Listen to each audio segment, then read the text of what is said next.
Shalom, hari ini telah lahir bagimu Juru Selamat di kota Daud. Saya dan istri mengucapkan selamat hari Natal. Biarlah Raja Damai senantiasa menyertai kita semua. Natal kali ini tentunya sangat berbeda dengan tahun sebelumnya. Dengan adanya pandemi COVID-19 yang masih meningkat dan luas dampaknya, tentunya gereja Tuhan tidak mengadakan acara Natal secara besar-besaran dengan mengumpulkan banyak orang di satu tempat. Melainkan kita mengikuti ibadah melalui media online di rumah kita masing-masing. Tapi saya yakin kita tidak akan kehilangan esensi dari perayaan Natal tersebut. Cutlass, seorang penyanyi rohani, pernah berkata, Natal tanpa Kristus tidak ada artinya. Sama seperti satu mangkuk sup tanpa garam, hambar rasanya. Jadi Natal yang kita kejar bukan aksesoris atau sensasi, tapi esensi. Sensasi dan esensi adalah dua hal yang berbeda pengertiannya. Contoh, jam tangan buat saya hanya aksesoris atau sensasi, tapi waktu buat saya adalah esensi. Banyak orang boleh punya jam tangan yang bagus dan mahal, tapi kalau dia tidak punya waktu, untuk apa?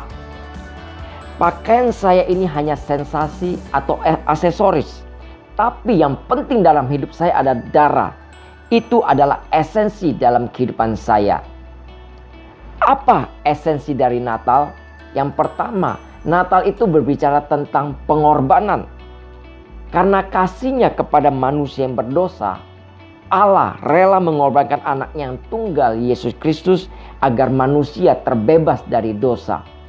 Yohanes 3 ayat 16 firman Tuhan berkata, karena begitu besar kasih Allah akan dunia ini, sehingga Ia telah mengaruniakan anaknya yang tunggal, supaya setiap orang yang percaya kepadanya tidak binasa, melainkan beroleh hidup yang kekal.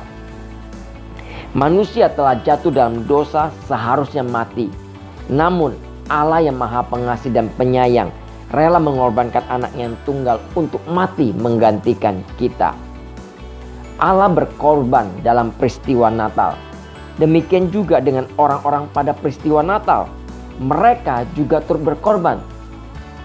Kalau Bapak Ibu Saudara mengikuti MRT yang ke-15, di situ saya berbicara bahwa orang Majus yang dari timur begitu jauh datang menjumpai Yesus, membawa korban persembahan, yaitu emas, kemenyan, dan mur. Mereka berkorban. Demikian juga dengan Yusuf dan Maria. Mereka harus mengorbankan perasaan untuk menerima bayi Yesus yang lahir dari Roh Kudus, karena status mereka belum resmi sebagai suami istri. Tuhan Yesus rela datang ke dunia ini untuk membebaskan kita dari belenggu dosa, serta memberikan kepada kita hidup yang kekal. Di momen Natal ini, pengorbanan atau persembahan apakah yang akan kita berikan kepadanya? Roma 12 ayat 1 berbicara tentang persembahan yang benar. Karena itu saudara-saudara, demi kemurahan Allah, aku menasihatkan kamu supaya kamu mempersembahkan tubuhmu sebagai persembahan yang hidup, yang kudus dan yang berkenan kepada Allah. Itu adalah ibadahmu yang sejati. Biar di Natal ini kita mempersembahkan hidup kita sebagai korban yang berkenan kepadanya. Yang kedua, Natal itu berbicara tentang hidup yang sederhana. Anak Allah yang kudus lahir bukan di ibu kota Israel, Yerusalem, atau ibu kota Romawi, Roma, namun di sebuah kota yang kecil yang bernama Bethlehem. Dia juga tidak lahir di istana, namun di dalam palungan atau tempat makan ternak. Dia juga tidak lahir dalam keluarga raja atau bangsawan yang terhormat, juga tidak di dalam keluarga yang kaya raya, tapi di dalam keluarga yang sederhana, yaitu Yusuf dan Maria. Tuhan yang empunya segalanya turun ke dunia untuk hidup sederhana dan mencukupkan dirinya. Ini adalah suatu teladan yang luar biasa yang Tuhan Yesus berikan kepada setiap kita. Natal itu bukan berbicara tentang kemewahan atau pesta pora, tapi sebagai wujud kasih kepada sesama melalui apa yang bisa kita berikan dan bagikan. Berita baik bagi kita semua, orang yang hidup sederhana itu selalu bisa mengucap syukur di dalam segala keadaan. Orang yang hidup sederhana tidak suka compare atau membanding-bandingkan dengan orang lain apa yang mereka miliki. Orang yang hidup sederhana tidak suka mengeluh atau komplain. Jadi, esensi Natal adalah kasih. Dengan kasih kita dimampukan untuk mempersembahkan hidup kita kepada Tuhan. Dengan kasih kita dimampukan untuk bisa berbagi dengan orang lain melalui berbagai cara. Walaupun mungkin saat ini kita dalam kondisi atau keadaan yang pas-pasan. Apa yang sudah atau apa yang akan kita lakukan di momen Natal ini? Mari kita belajar dari teladan Tuhan Yesus. Dia datang ke dunia ini memberikan seluruh hidupnya, bahkan nyawanya sebagai tebusan bagi semua orang.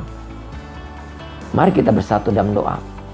Tuhan Yesus, kami bersyukur kepadamu Tuhan. Di momen Natal ini kami diingatkan kembali bagaimana Engkau berkorban Tuhan. Engkau datang ke dunia ini, Engkau memberikan hidupmu Tuhan sebagai tebusan bagi semua manusia. Kami yang berdosa, tapi ketika kami percaya, maka kami akan beroleh hidup yang kekal. Dan Natal itu juga berbicara tentang hidup yang sederhana. Kami diajar Tuhan untuk berbagi di dalam kasih Tuhan. Berbagi dengan sesama kami Tuhan. Biarlah kehadiran kami Tuhan di momen Natal ini, kami boleh menjadi berkat dan menjadi terang bagi dunia ini. Kami bersyukur untuk firman-Mu. Di dalam nama Tuhan Yesus kami berdoa. Amin. Terima kasih untuk saudara yang telah setia menyaksikan acara MRT ini. Bagi Bapak Ibu yang pertama kali menonton menyaksikan MRT ini, jangan lupa di subscribe, kasih like, tekan tombol lonceng dan bagikan kepada saudara-saudara yang lain.